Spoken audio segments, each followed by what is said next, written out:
Well, the Biden administration is reeling from two major defeats this week. White House officials are admonishing OPEC and its allies' decision Wednesday to cut oil production by 2 million barrels per day. This action could lead to a domestic rise in gas prices. And the Biden administration is also railing against federal appeals courts' Wednesday ruling declaring DACA to be illegal. That's the Obama-era policy providing deportation protection and work permits to nearly 600,000 immigrants lacking legal status. Well, joining us now is CBS News Chief White House correspondent Nancy Cordes. Hey there, Nancy. So you spoke to the president this morning about the OPEC Plus decision. What did he have to say? That's right. We were able to speak to him for a couple of minutes as he left the White House and headed to Marine One. He's doing a series of stops in New York and New Jersey today. And he was very eager to talk about this OPEC Plus decision to cut production by 2 billion barrels a day.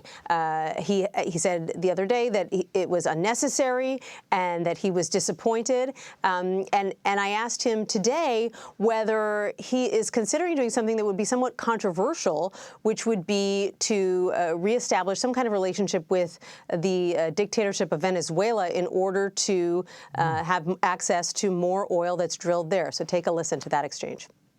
What's your reaction to the OPEC Plus decision? Disappointment, and we're looking at what alternatives we may have. Don't hurt him, man. Don't you?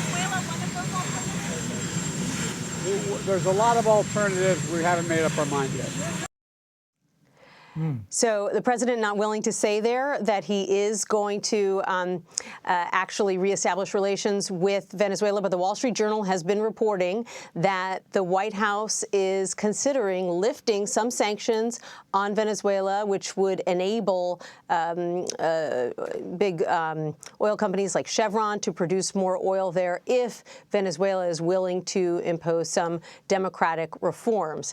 Right now, the White House has a statement out saying that nothing has changed, but the fact that this is now up for discussion is notable. Yeah. Certainly is. That 2 million barrel deficit could likely have political implications come the midterm. So very interesting that you're getting new information that the White House is effectively leaving all options open as far as a solution to this. I also want to ask you about the DACA decision. The Justice Department has vowed to, quote, vigorously defend the lawfulness of DACA as this case proceeds. What next steps might the department be expected to take? And where does DACA stand in the wake of Wednesday's ruling? We've spoken to one DACA recipient who says he's effectively hopeless now, that any other people will have the access to freedom that he's had. Mm-hmm.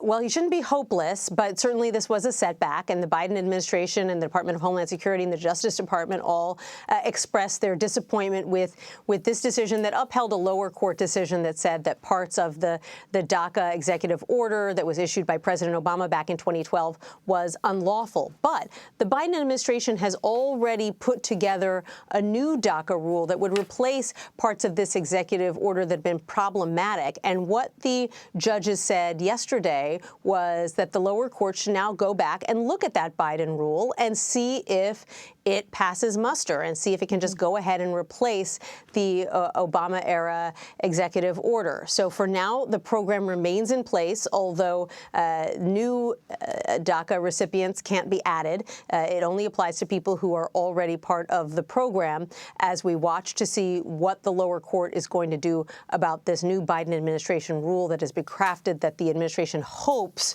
will enable the country to move forward with a common understanding of how people who were brought here to this country through no fault of their own as children should be handled. Yeah. Well, Nancy, you're actually anchoring Red and Blue today. What are you most excited to talk about? That's right. So we are going to be talking about the oil situation and what it could mean for gas prices here in the U.S., particularly in the run-up to the midterm elections. The president has been campaigning on the fact that gas prices have come down, but now we're starting to see them creep back up. Could that continue? We're also going to be bringing you the latest in the Herschel Walker saga. He is the Republican Senate candidate from Georgia.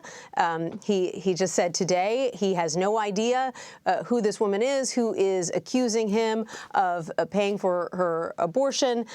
She says that she actually had at least one other child with him, and he knows very well who she is. So, that is a story with a lot of twists and turns. We'll get into that. And we'll be talking with our new Democratic strategist, Ashley Etienne, and Republican strategist, Leslie Sanchez, about a bunch of interesting midterm races as we creep up on just 1 month away from Election Day. And I was just going to say, Nancy, you got more than 30 days until the midterm elections. You talk about twists and turns. Anything could happen in any of these races as far as developments and what voters think of them. So viewers should certainly tune in this evening. Nancy Cordes, thank you very much. Thanks, Nancy. You got it. And a quick reminder, you can stream the day's political news on Red and Blue each night at 5 p.m. Eastern.